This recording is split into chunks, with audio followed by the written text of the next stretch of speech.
కొత్త రెవెన్యూ చట్టం భూభారతి అమలులో భాగంగా నేటి నుంచి రాష్ట్రమంతటా రెవెన్యూ సదస్సులను ప్రభుత్వం నిర్వహించనుంది.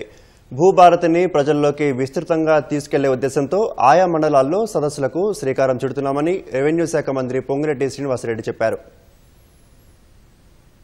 నేటి నుంచి రాష్ట్ర వ్యాప్తంగా రెవెన్యూ సదస్సులు నిర్వహించాలని ప్రభుత్వం నిర్ణయించింది. ఏడాదిలోపు భూ ప్రక్షాళన పూర్తి చేయాలని నిర్ణయించిన సర్కార్ ప్రతి కమతానికి సరిహద్దులతో కూడిన మ్యాప్ను అందుబాటులోకి తీసుకురానుంది. గ్రామస్థాయిలో రెవెన్యూ వ్యవస్థను పునరుద్ధరించడంతో పాటు సర్వేయర్ల సంఖ్యను పెంచేందుకు ప్రభుత్వం కసరత్తు కొనసాగుతుంది. లక్షలాది సంఖ్యలో ఉన్న ధరణి సమస్యలతో పాటు ఇతర భూ సమస్యలను పరిష్కరించేందుకు రెవెన్యూ సదస్సులు నిర్వహిస్తున్నట్లు మంత్రి పొంగిరెడ్డి శ్రీనివాసరెడ్డి స్పష్టం చేశారు. కొత్త రెవెన్యూ చట్టం భూభారతి అవగాహన కల్పించడంతో పాటు పైసా ఖర్చు లేకుండా భూ సమస్యల తక్షణ పరిష్కారానికి సదస్సులు వేదిక కానున్నాయి.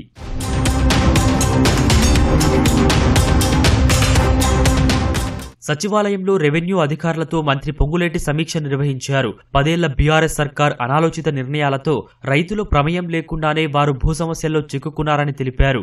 రెవెన్యూ వ్యవస్థలో నాడు చోటు చేసుకున్న తప్పులను సరిచేసి భూ పరిపాలనను సదస్సుల ద్వారా ప్రజల వద్దకే తీసుకెళ్తున్నామని వెల్లడించారు.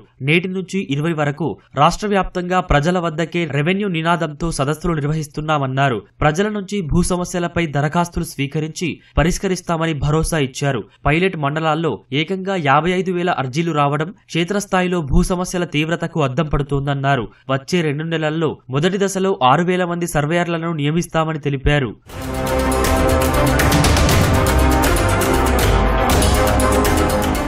సాదా బైనామాలకు చెందిన పెండింగ్లో ఉన్న 9 లక్షల దరఖాస్తులను క్షేత్రస్థాయిలో పరిశీలన చేసి అర్హమైన వాటిని పరిష్కరించాలని ప్రభుత్వం నిర్ణయించింది. భూభారతి చట్టంతో 18 రకాలైన భూమి మ్యూటేషన్ చేసుకునే వెసులుబాటు కల్పించింది.